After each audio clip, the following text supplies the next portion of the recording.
Hollywood probably are picturing George Clooney at the wheel of this with Mark Wahlberg. But this is the end where there's the perfect storm, and they've decided that they're just going to go for it and invent everything. And the title of this presentation is Climate Change, the Perfect Problem. And I use this from The Perfect Storm as an example, where when you read the book or you watch the movie, the perfect storm is basically the idea that there were this atmospheric conditions that were just perfect, and the sea temperatures were just sort of perfect. All the conditions came together at just the right time to create the perfect storm. And for those sort of climatologists and people who study, it was almost like a beautiful event to them, because this is just this is like the perfect storm. And what I would suggest, in many ways, climate change has many of the elements of being the perfect problem. It's the perfect problem for humans to try to hopefully solve and come up with a solution. But I set it up as the perfect problem, but I do want to sort of, there is some optimism here in the sense that humans and climate change are not like George Clooney and Mark Wahlberg. Or if you remember the story, it was the perfect storm. But the reason they got in trouble was because their communications were out. And they didn't actually know that this storm was coming. We're actually in a very different circumstance in the sense that we know that this storm is coming. There are things that we can actually do about it. So here, a couple of these slides, just a warning. It's been probably 2 or 3 years since many of you were in a college course. So there are a couple of slides here that are going to sort of give you some flashbacks. But this is basically, I just want to make sure some of this, that we all are talking about the same thing when we're talking about climate change and why it's a problem. So this is kind of an overview, an integrated framework of thinking about both the natural science and social science dimensions of the problem. So let's go through this flow diagram. Let's start in the lower left up there, where basically we have emissions and concentrations of greenhouse gases and aerosols. Basically, this is, from a scientific perspective, the problem of climate change. And by emissions, we can simplify things a lot and just talk about carbon dioxide. Carbon dioxide primarily comes from our burning of fossil fuels. So this is coal to generate our electricity, gasoline for driving our cars. When we burn that stuff, it generates, as part of the chemical process, carbon dioxide that goes up into the atmosphere. And once this carbon dioxide collects up in the atmosphere, it stays there for a long time. That's the problem. You think of the atmosphere almost as like a bathtub that is filling up with carbon dioxide over time, and it sticks around for a long time. And for most of our lifetimes, and even the next couple generations, it sticks around. It doesn't go away. And this results in climate change in the upper left-hand corner. And climate change, basically, what draws most of the attention is actually temperature rises, increases. This is the greenhouse effect. And then not only does temperature rise, but it has consequences for the sea levels. If the world actually gets warmer, polar ice caps melt, and then that actually has subsequent problems of rising sea level. Although one thing I'm sure that many of you in here are probably kind of like students of climate change. The other thing that's kind of interesting about sea level rise, and we'll spend some time talking about sea level rise because I think locally that's an important concern of people around here. One of the things that you don't actually need for sea level rise, you don't just need the polar ice caps melting. Actually, if the world just gets warmer, water expands. And if water expands and the oceans expand from a higher temperature, the sea levels actually rise just from that phenomenon alone. So once the temperature changes on the planet, you get sea level rise, you get precipitation change, you get droughts and floods, and there's a whole bunch of models, complicated climate models that predict how this stuff is actually going to change over time. And the truth is there's a lot of uncertainty about it in terms of making these forecasts. But then you basically have a situation, we're going to revisit this in a minute with a little bit more detail, but the climate actually changes, and then this affects, let's move across the top to the right, this impacts humans and natural systems. So when you have sea level rises, temperature changes, and your precipitation pattern changes, all of a sudden the way that you manage and you interact with your food and water resources actually change. It affects ecosystems and biodiversity. So these systems have evolved to the particular climate that they actually live in. And as that climate climate changes, they are impacted by it. And also can be effects on human health. But the extent, and then if you look at this arrow that goes across, there's something up there called adaptation. And what that says, the extent to which this climate change affects these systems depends upon how those systems are actually designed. And people can actually undertake activities to make those impacts less. So for example, if you think about sea level rises or storm surges, if you build seawalls to protect yourself against it, those impacts are actually not as great. But once these impacts happen, then these affect our socioeconomic and development paths. So now I'm on the lower right here. And these are things like economic growth, technology, population, and governance, and how this climate change affects these systems will affect our society in ways that will affect our economic growth. And then there's a very important feedback here. As societies, as we grow and we develop and we come up with technological innovation, we can choose to mitigate. Now I'm closing this loop down here. Mitigate is reducing those initial emissions that I talked about at the beginning. We could choose to have more efficient technologies. We could choose to have alternative sources of energy to reduce the emissions. The extent to which we reduce those emissions and have this mitigation, this loop is less significant. The extent to which we don't undertake those activities, the more important these adaptation arrows actually are, where we're living in a world of changing climate, and the question is how we adapt to it. So when we talk about climate change for the remainder of this talk, when we talk about temperature, but you should also be thinking about the impacts that this has on other aspects of the environment, in particular sea level rise, which we'll talk about a little bit more. So now that we have the kind of the landscape here, the overview of like what we mean when we're talking about climate change, here's the reasons why I think this can be thought of as the perfect problem, okay?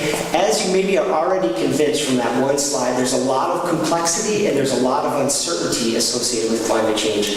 Humans themselves are not good at dealing with things that are very complex and very uncertain. We tend to ignore those things and focus on the more concrete and immediate thing from us. So there's strike one against us. The other thing is, in order to deal with this problem and address these, the emissions, basically it really comes down to changing almost all activities that we do.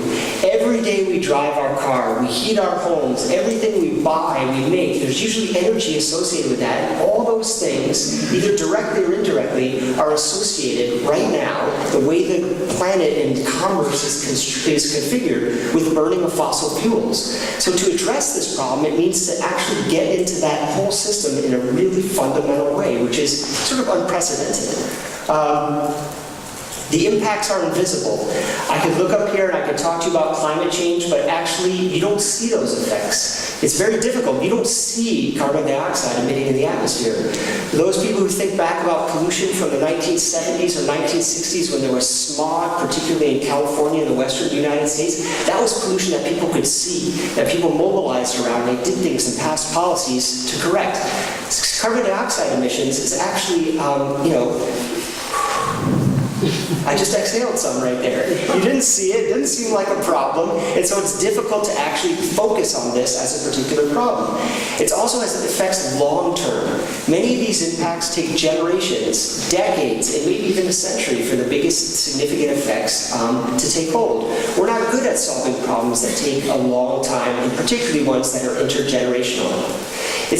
Climate change has emerged as a partisan issue. I'll leave some time for questions at the end here and talk a little bit about this, but I suspect that some of this maybe will come up in some of the discussion that we'll have. Climate change is not just a scientific, economic question. It actually has emerged as a partisan issue, and I think part of the reason is because if you take climate change seriously and you want to do something about it, it implies a role for government involvement to solve that problem. And if there's a role for government involvement to solve that problem, it becomes a partisan issue. Also requires international coordination, which is very difficult to organize across countries and focus on this problem. And there's also issues associated with media coverage. If you think about climate change coverage in the media, and you think about how it's the goal of being fair and balanced in media coverage often means getting a voice from both sides. And the truth is that in climate change, the two sides of the debate are often not just from one side, they're not balanced. In the sense that if you have 99% of the people thinking one thing and 1% out of 100 thinking another, having both views in the media perpetuates a system, a view that things are uncertain and much more than they actually are. Okay? So there's the perfect problem. I also want to emphasize that the notion of climate change, although it seems new and people are talking about it, these are some of the early scientists who actually studied climate change. So we're going back to 1824, where experiments were done with boxes that were filled up with different concentrations of carbon dioxide and putting light through it and showing how when there's more carbon dioxide in a box of light going through it, that it actually warms up. The greenhouse effect is actually there. This dates back to 1824. And all of these different scientists here you probably have never heard of. In fact, I'm not all that familiar with them, except for the last one there is Alexander Graham Bell, of course famous for inventing the telephone, also had some climate-related work, who forecasted that the increase in concentration of carbon dioxide in the atmosphere was going to be a problem in terms of warming the planet in the future, and he raised questions and caution about the continuing burning of fossil fuels in the future, and thought that we ought to start focusing on alternative sources of energy. This is basically 100 years ago. Here's the problem, or the source of the problem, the initial problem from a scientific perspective. What this graph shows you, so on the horizontal axis we have 1960 to 2015. This is measured in Hawaii. This is the concentration of carbon dioxide in the atmosphere. And the squiggly lines going up and down are the seasonal changes on the planet. This is the Earth breathing, with carbon dioxide being taken up in leaves when they actually, when trees are growing throughout the year, and when they release all that carbon dioxide and they drop their leaves, they release a lot of carbon dioxide in the atmosphere. And these measurements are this precise that you can measure basically the planet breathing with the increasing and decreasing fluctuations. And this is a trend from 1960 to 2015 where the atmospheric concentration of CO2 is about 315 parts per million, up to just last year we crossed 400 parts per million at the peak. So this is actually a significant increase in carbon dioxide. And this, I would say that this is sort of a clear trend. If this is your sort of like return on your stock portfolio, you would think this was pretty impressive trend, increasing over time, but not quite as impressive as a longer term perspective. So this is 1960 to present. This is actually the graph that takes us back 10,000 years, okay? And what I just showed you is just the red part on this graph. So this is the atmospheric concentration on the planet going back to 8,000 years ago, where information is from bubbles from the atmosphere that are trapped in ice cores in the Arctic, where they measure the amount of concentration of carbon dioxide in the atmosphere from these bubbles. And if you look at this, it's been pretty stable over this whole period until pretty much recently here, in the last basically 180 years. A big part when the sort of commerce and the Industrial Revolution has really taken hold on a significant scale. And if you really just pause and look at this for a second, strip away whatever you think about climate change, this fact alone is quite remarkable. This is a changing in the concentration of the atmosphere of the planet.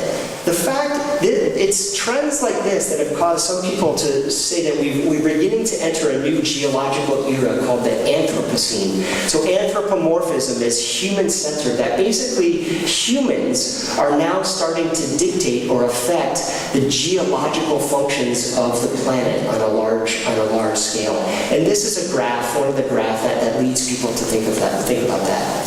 So this is just concentrations of carbon dioxide in the atmosphere. So how does this relate to temperature, which is what we've been talking about with climate change? Let me try to just turn this a little bit. So this is now the graph. The squiggles going up and down is basically temperature. This is since 1850. This is the global average planetary temperature, and it's mapped against the global measures of carbon dioxide. And you see a very close correlation here. As carbon dioxide goes up, temperature actually goes up. Now, I put this up here, but I could also put up sort of property values or stock returns of the S&P 500, and it would actually look quite a bit like that as well.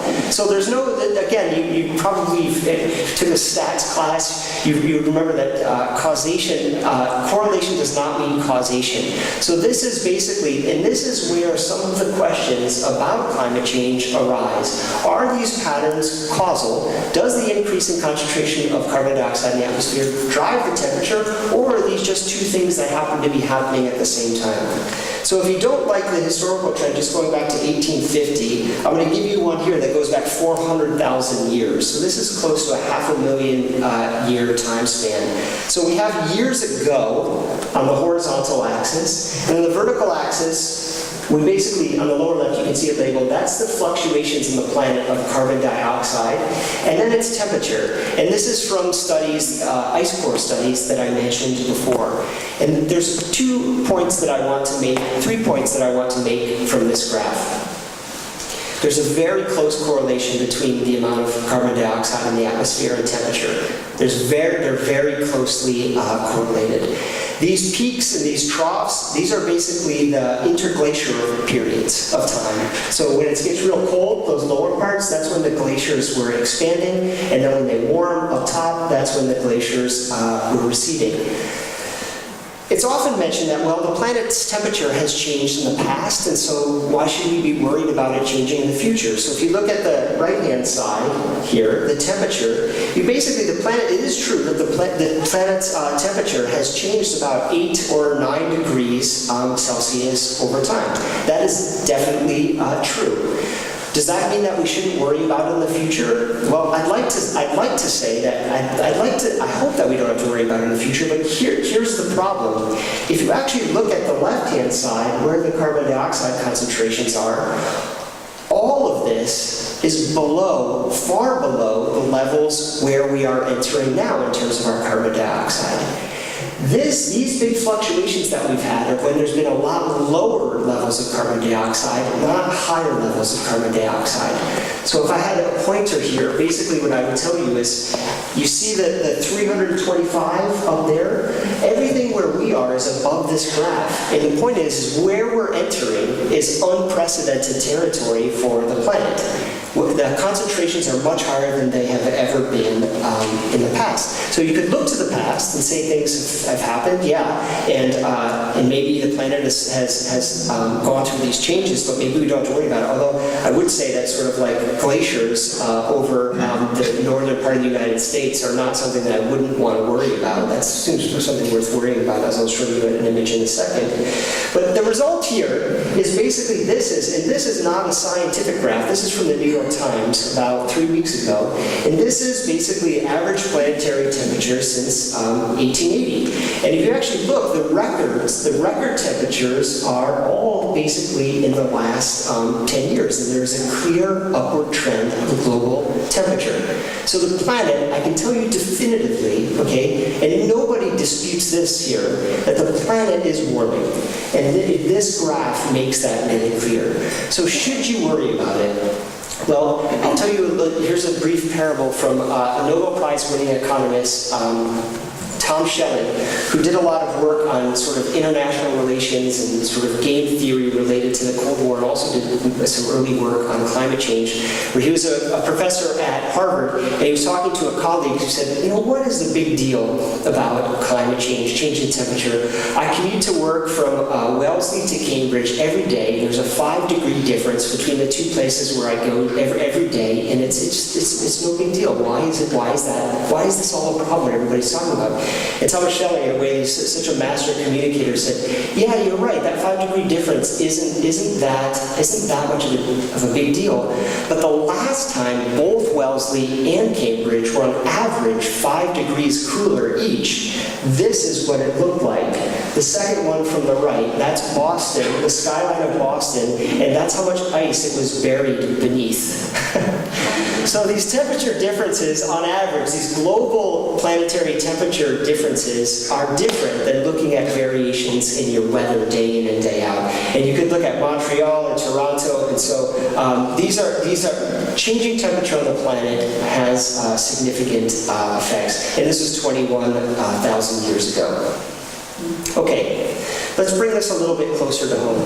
So here is Stonington Borough, of which this graph is, or this image is probably much more familiar to most of you in this room than it is for me. But I looked this up on there's basically online tools.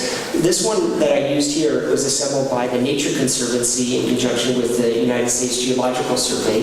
And what this basically shows is areas that are at risk from a Category 2 storm surge. So on the left-hand side, that's the present conditions. Now, if you've all pretty much located where your house is on there, you know, or you probably know from your insurance whether or not you're in that area or not. But then the graph on the right is basically using, and these are not extreme versions, these are basically forecasts of what the same Category 2 storm surge forecast for 2080, given the warming of the planet, and the forecast for increasing sea level rise, where those places are going to be. So in some ways, so 80 years, you know, in some ways that seems like a really long time, but in other ways, there's probably many of you in here who the places, the houses that you've are in now, and you probably had in your families for 80 years or more, and it's not that long. So these impacts are things that are actually likely to occur.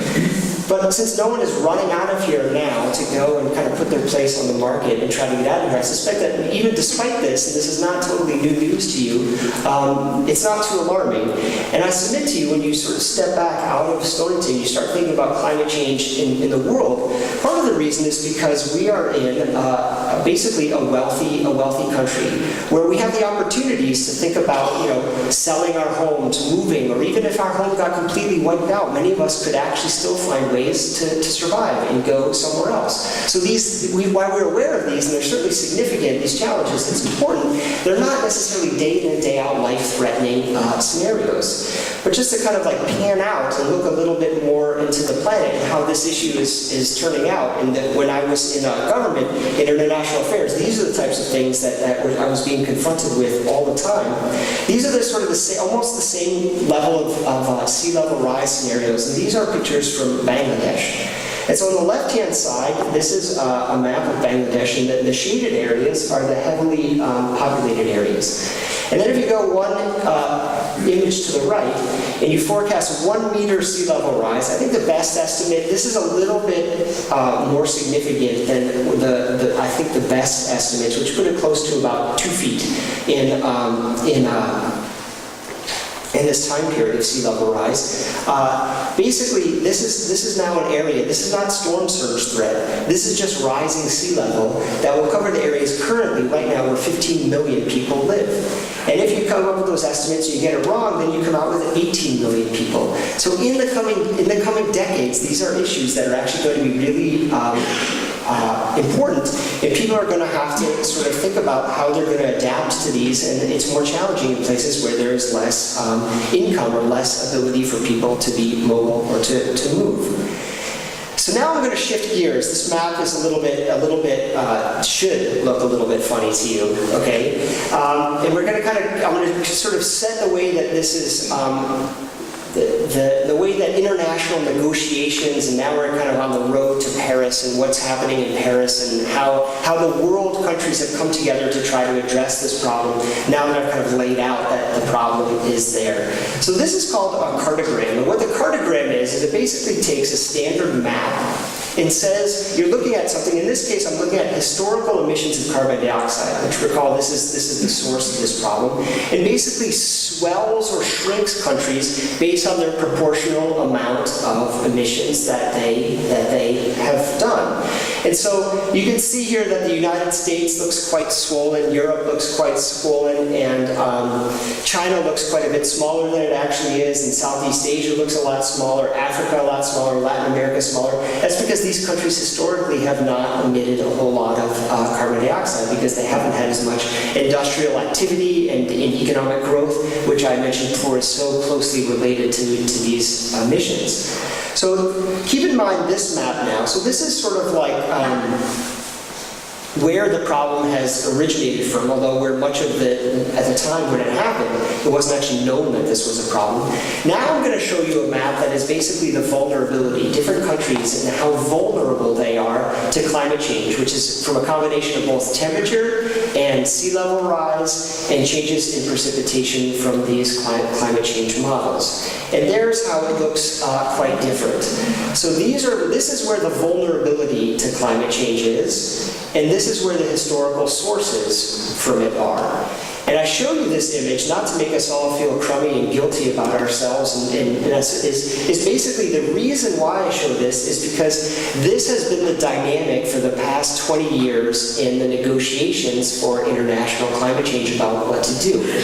You get together, and here's the United Nations framework. Okay, within the United Nations, there's this United Nations Framework Convention on Climate Change. You will, in the coming months, see this a lot in the newspapers. Sometimes just people say the UNFCCC. And this was established in 1992, and it involves 192 countries around the world. And the first significant, you could think of this as deliverable or agreement that came out of this was the Kyoto Protocol, which I'm going to guess that many of you have actually heard about the Kyoto Protocol, which since basically 2005, this has been the international agreement, minus a couple countries, the United States being an important one, about how they have actually sought to address this problem. And so this was very much a top-down, United Nations kind of setting targets. Everyone's got to reduce their carbon dioxide emissions in order to avoid planetary warming.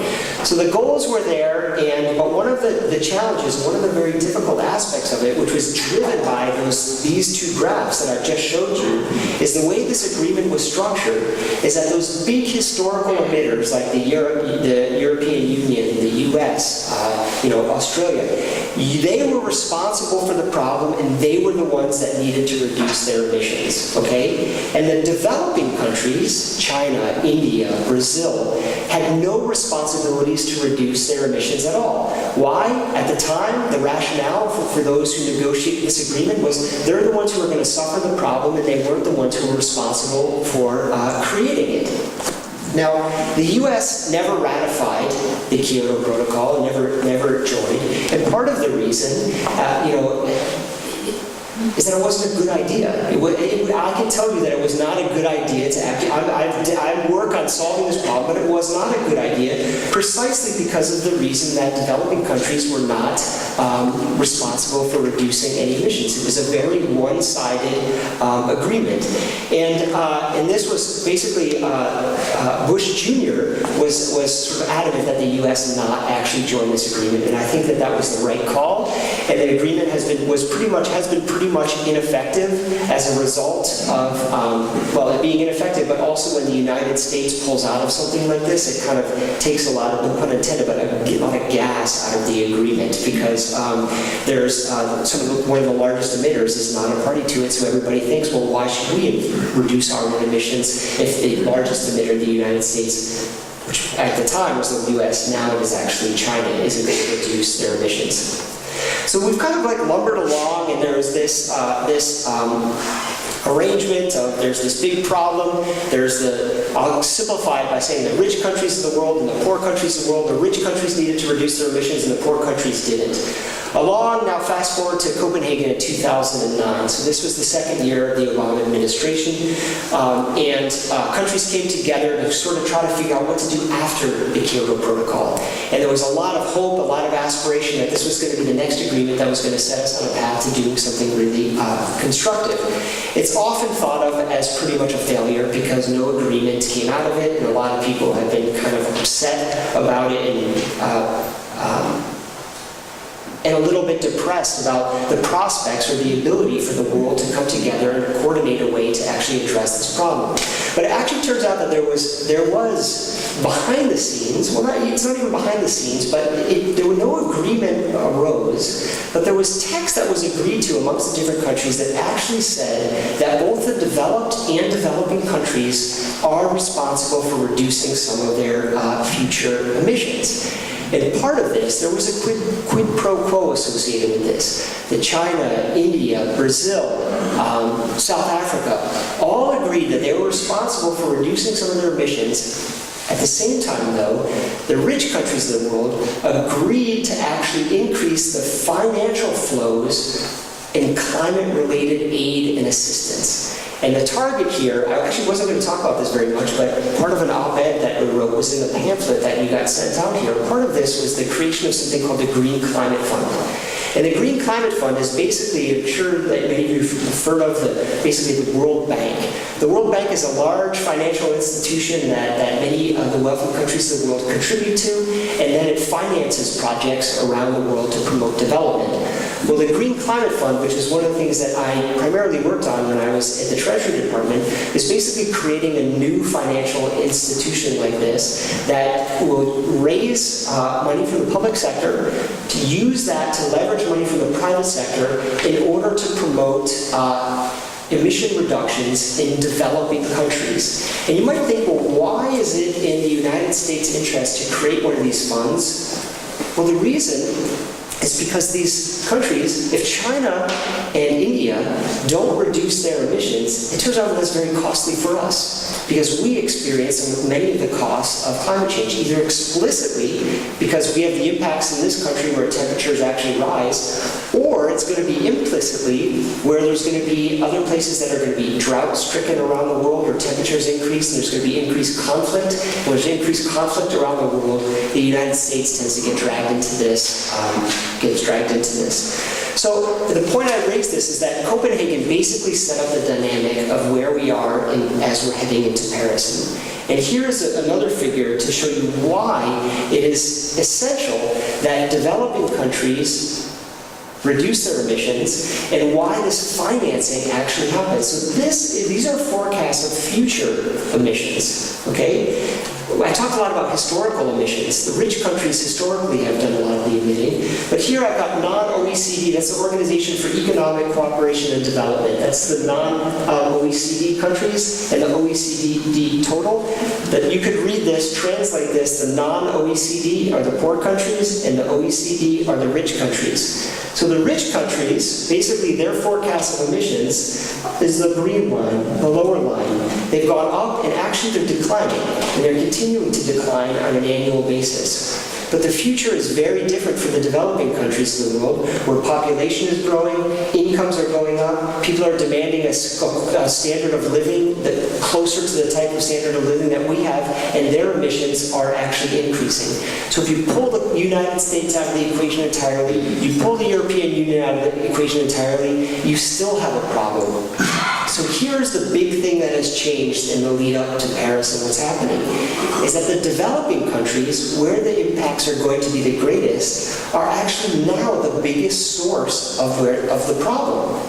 And so the table, the negotiation, and who's got to do what has actually completely switched. And so everybody has high aspirations, I guess, or somewhat, I'm not sure that there's high goals for what is going to come out of it, but whether or not it solves the problem, we'll get to at the end here. But part of the enthusiasm and why things actually seem possible is precisely because of what the US has done in recent years. This graph basically shows the annual emissions in the US. And since 2007, greenhouse gas emissions, primarily carbon dioxide, have decreased about 12% in the United States. And this, I can tell you, is truly remarkable that this has happened. Initially, the major cause, which is not on this graph though, or that big dip that you see there, was basically the recession that occurred in 2009. Less economic activity, and there's less emissions, less manufacturing, less everything that we do generates emissions,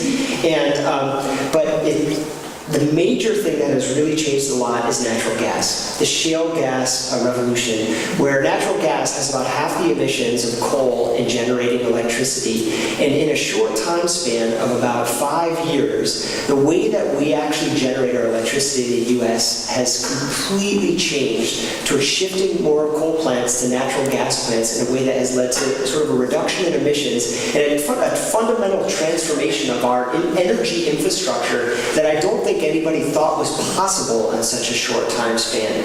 And in many ways, that raises hope for a lot of people how quickly things can actually change if the prices are right and if the incentives are right. And now this is where this starts to become kind of an economics talk, which is my area of specialization.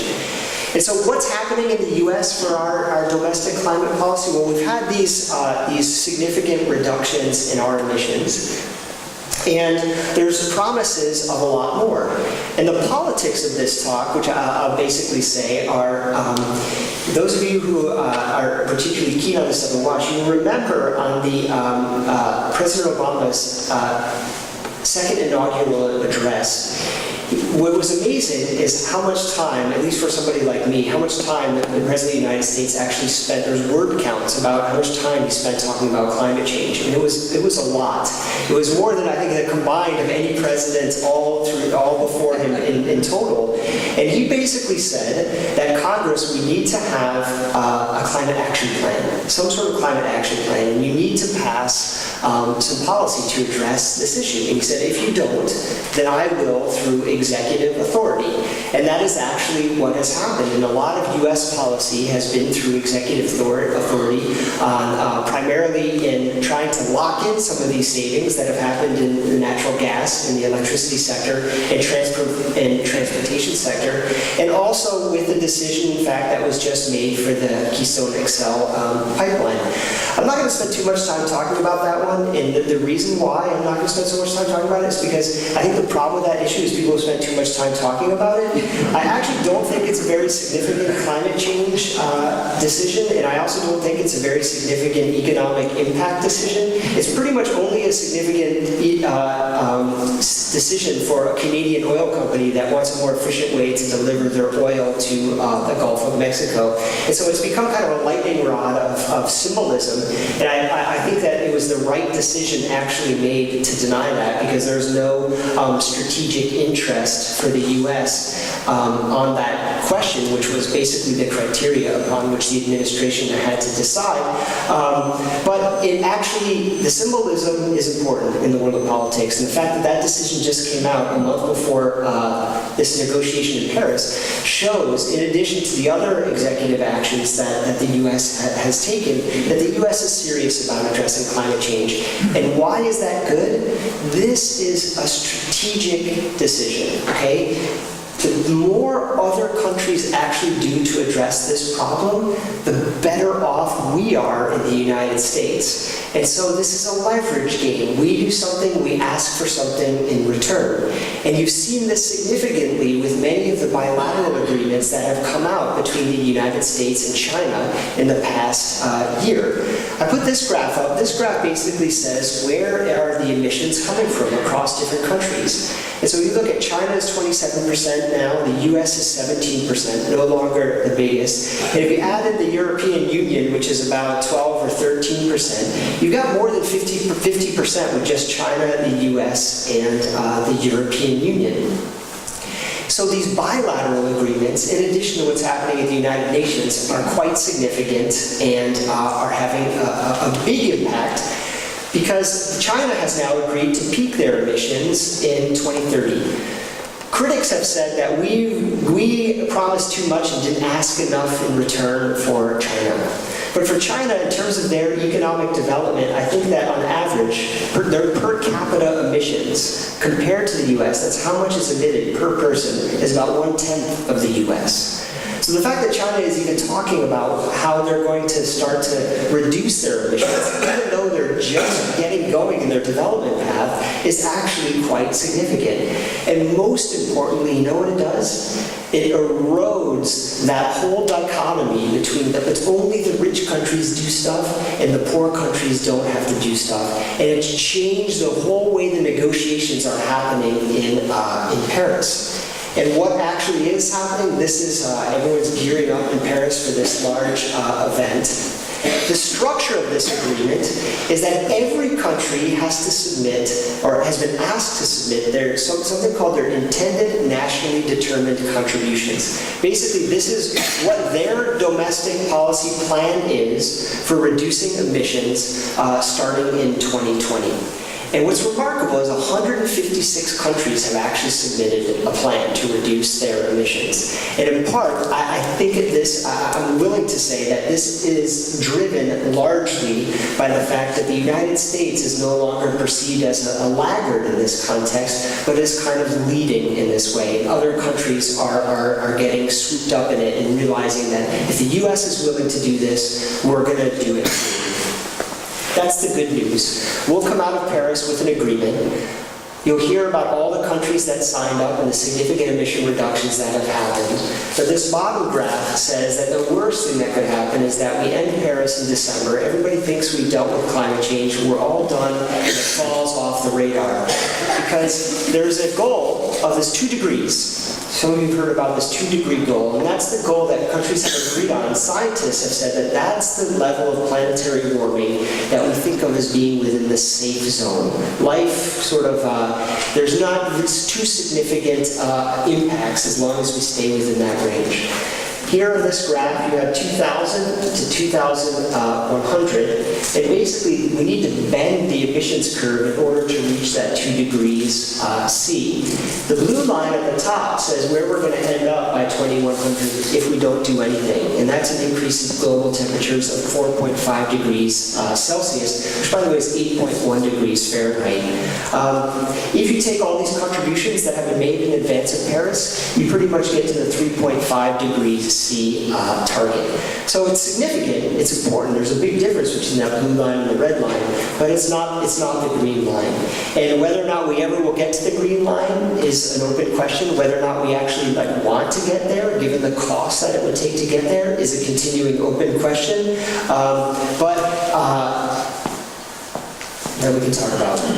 Here's my final slide, then I'll just open it up to questions. So, I mentioned that this meeting is happening. Success will come out of this meeting, and new innovations will happen. The world is getting serious about addressing this problem. But anybody who studies this, writes on this, travels around, talks about it, the answer, the way to really address climate change is always the same. It's always the same.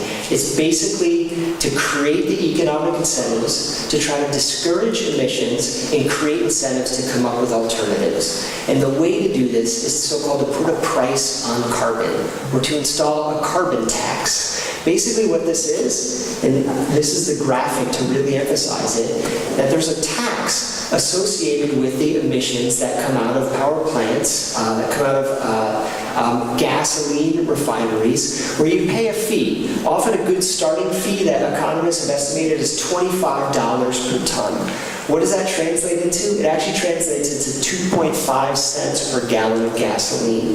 This is not yet. That would create incentives to make it so that alternative forms of energy could actually compete a lot more competitively, have more of a chance to sort of take off and build infrastructure around these alternative sources. There's cap and trade programs that you've probably heard of. These are sort of other ways to kind of implement the same idea.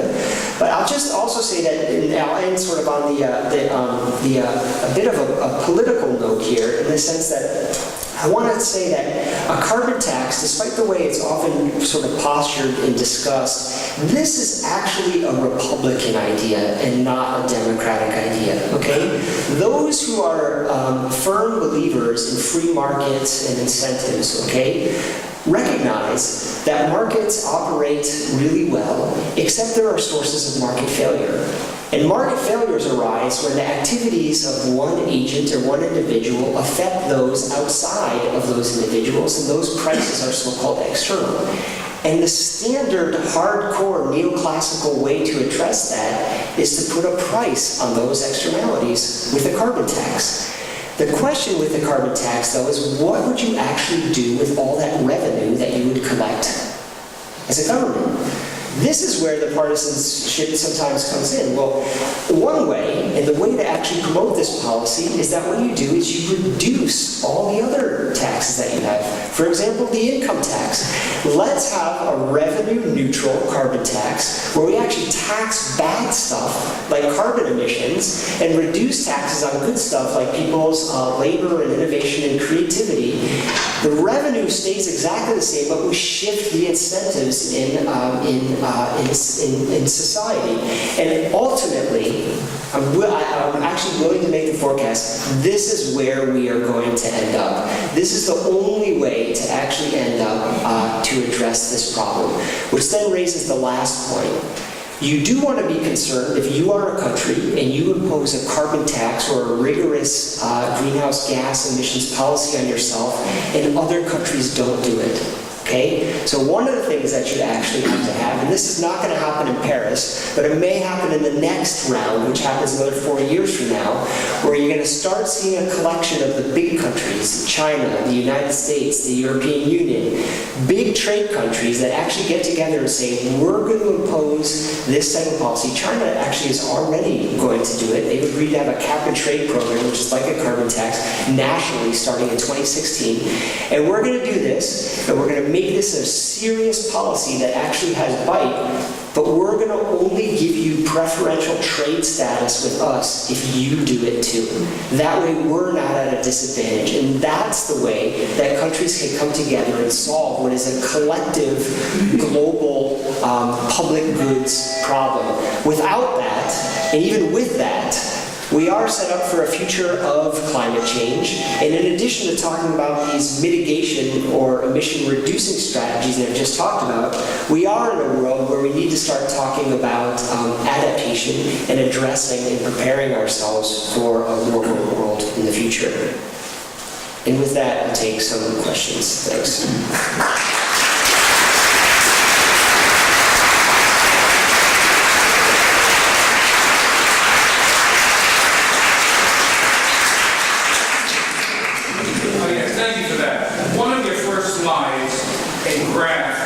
Was a graph of carbon dioxide levels from about 100 years ago on Mauna Loa in Hawaii. And it went from about 320 parts per million to about 380 or 390.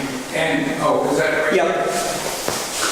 Yes, okay. Now, my comment is, Mauna Loa is the world's largest active volcano that is just fizzing up and issuing carbon dioxide. So I don't know if you can quite compare that to worldwide carbon dioxide. Second of all, if you were to change your vertical axis from 0 parts per million up to 400 parts per million, that graph that we're looking at would be almost horizontal, which would not be as spectacular and as threatening to us as the graph that's in front of us. In other words, it would be pretty much Great. I got the question. Okay.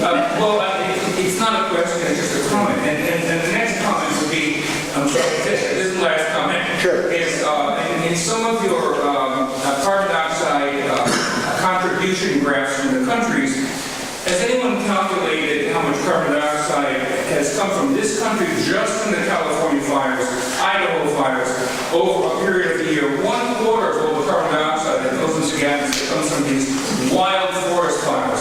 Wouldn't it behoove us to cut down some of these hardwoods to keep them out of the atmosphere and build houses so that we do not have all of this carbon dioxide just ranting into the atmosphere? Great. 3 comments. Okay, the first one is it's definitely occurred to these scientists who've been studying this. And your first question about basically where you measure this, and basically if you go up high enough in the atmosphere, I mean, don't get the sense that there's some guy standing up at the top of the volcano with like a sensor measuring carbon dioxide. If you get high enough in the atmosphere, carbon dioxide uniformly mixes. In some ways, that's the thrust of the problem. Wherever it's emitted in the planet, it uniformly mixes around the planet. So this is Mauna Loa. This one I show you just to make the point that you can actually see this sort of respiratory aspects of the planet. Okay. In terms of the second point that you made is that if you change the axes, look, there's no hocus pocus going on here trying to emphasize it. This is actually what you wanted to do. If I actually change the axis and I change the vertical axis to make it go not the bottom from 320, but I make it lower. Here I just did it to 250, but I also changed the horizontal axis and the time period. It actually works to the opposite of what you're saying. It actually shows how significant the increases have been in recent time. That's the red line here. The last comment. The line is misleading. I don't think it's misleading. The point is, look, the point is, this is the data. This is, nobody disputes this data.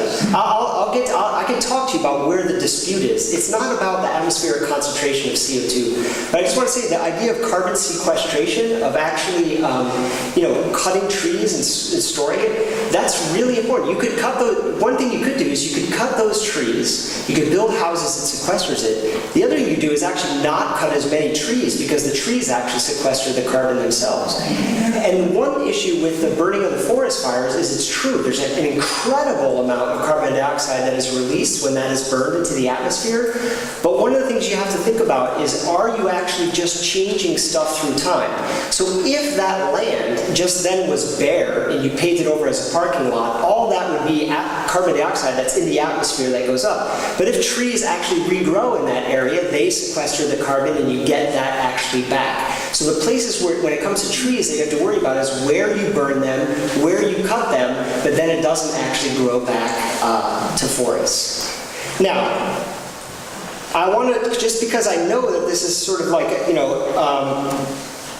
here is where this graph is where there is the dispute, okay, the scientific dispute. It's not about the atmospheric concentration of CO2, it's how that relates to temperature, okay? And I just want to take you through, there's a reason why I chose these slides to go through and emphasize stuff. This is a clear correlation, it's not causation. The fact that we are increasing carbon dioxide in the atmosphere is a fact. The fact that temperature on the planet is increasing is a fact, okay? The question of whether or not increasing carbon dioxide is driving temperature change, there is some disagreement about that. The vast majority of scientists believe that it is. And the truth is, we've never seen it. That's the point of this graph. On the upper right-hand side, we're entering a territory where we have never been before. So what you have to do is we don't have another planet to run an experiment of cranking up the carbon dioxide emissions and observing what happens to the temperature. We are living the experiment right now. And the best scientific models that most people agree with have done scenarios where they go back in time and try to predict what would happen in the past, and they calibrate and they work well. But the truth is, we have not entered the territory where we're actually going right now. And some people, no matter what scientists say, no matter how many scientists say it, no matter how many times the International Panel on Climate Change issues reports that says that this happens, we'll never believe it. And you have to ask yourself, well, why is it that you don't believe? Well, because it's kind of costly to change our behavior, okay? And that's true. But it's costly to change our behavior, but it's also the case that you buy insurance for things that you don't think are necessarily going to happen, and you take preventative activity. And look, I am not a climate scientist. Let me say that clearly. I am an economist, okay? And I'm an economist here telling you that there is enough, because I interact with the folks all the time, enough scientific evidence that says that we would be completely foolish not to begin to take some activities to reduce the severity of this problem at the same time that we actually try to adapt to the fact that this problem is coming.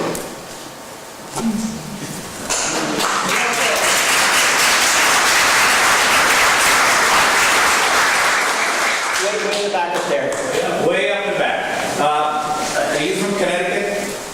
Yes. Okay. Would you say hurricanes and tropical storms are getting worse? I can tell you that is that the end of the question, or is that just the beginning? Lead in. Ms. Alita, give me the whole question, then I'll respond. Well, how do you explain that breakwater out there?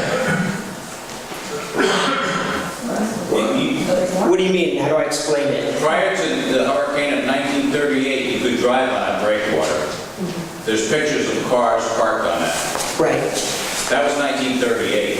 1954, there was another hurricane. I used to work in this building and the building right behind us. There was high water marks. So here's the state of the science. Here's the state of the science, okay? State of the science? The state of the science, okay? There's always been bad storms, for sure. There always will be bad storms. They're uncertain and unpredictable. The case is, so if you actually look at predictions, okay, and you look at the historical record of storms, again, this is scientific fact, okay? I want to separate the things that are fact and the things that are interpretation. The things that lead to worse storms, the kind that take out breakwaters or make islands disappear around here and lead to erosions, is the fact that when we have storms and the water temperature in the ocean is higher, okay? With a warming planet, the water temperature is getting higher. Storms are getting more frequent and they're getting more severe. But now I'm transferring from harnessing the science to translating to the economies. But it actually doesn't matter to us that much. It matters less and less because guess what? We've gotten smarter. We're more innovative. We know how to build buildings. We know how to do these. We know how to defend ourselves against these storms. And so you can look at what the scientists actually show the frequency of the number of storms, and they are getting more frequent and they are getting more severe. Are those the things that you can look out and remember? You know, one of the things that I've learned is that I don't really trust my judgment. I mean, I used to think that I grew up in West Hartford. There was a lot of snow when I was a kid, all the time, but I was actually smaller then, so the snow looked higher. And so now, and then I hear that we had the record snowfall like the last couple of years in New Haven. It didn't seem like that much to me compared to when I was a kid. So I can't really trust my. That's why I'm showing you graphs like this, because we are subject to things like status quo bias. We don't want to change. We think in the past, and it's very difficult to project in the future. It's difficult to envision futures that are different from the past. But I'm here to say that interacting, traveling around, talking to these people, I'm telling you, the future is going to be different. The future is going to be different for climate change, and maybe it's okay. Maybe it's okay. Maybe we'll adapt to it just fine. If the sea levels were to rise 2 feet and it were to happen tomorrow, that would be a problem. But if it actually happens over the next 150 years, well, the people on the other side of Water Street may have waterfront property. Maybe good for them. For the water to rise 2 feet, where's all that water going to come from? The two things, the rising temperature and the seas actually expand, and the melting of glaciers and polar ice caps. The water expands, what about the land? What about this straddling here? What about this iron here? Doesn't that expand also? Very small compared. Your pipes freeze. Your water is very different. The size of that rail is very different from the size of the ocean. That's a lot of water to cover the ocean. Let's give somebody else a chance. I'm going to talk to you afterwards. I have lots of questions. In response to the last gentleman's comment, is that we've actually measured, and I'm talking actually measured, 8 inches of sea level rise in this area at the New London Light over the last 100 years. We've actually measured it. It's not something that relates to breakwaters. We've actually measured the sea level rise. And where it looks like we're going to get a whole lot more. And this is, that's a fact. That's not speculation. That's not a model. That's what we actually measured. And we're just going to have more of this stuff. And there is a lot of water tied up in the glaciers on both ends of the globe. And the whole expansion of seawater, because of the increased temperature, has a huge effect on where we live. I agree, and I think it's something